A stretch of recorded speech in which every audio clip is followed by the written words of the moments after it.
ఏమి నా పుణ్యము నీ మాల వేసే మోక్షముచ్చే ఎంతమందికి ఉంటుందయ్యా నిన్ను చేరే అదృష్టం ఆనందం పొంగేనయ్యా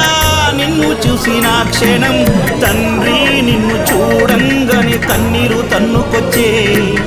ఒక్కసారిగా నన్ను గన్న తల్లిదండ్రులు గుర్తుకొచ్చే చక్కని మల్లె జాజి పూల పరుపు వేసి బంగారు ఊయల గట్టి ఊయలూపనా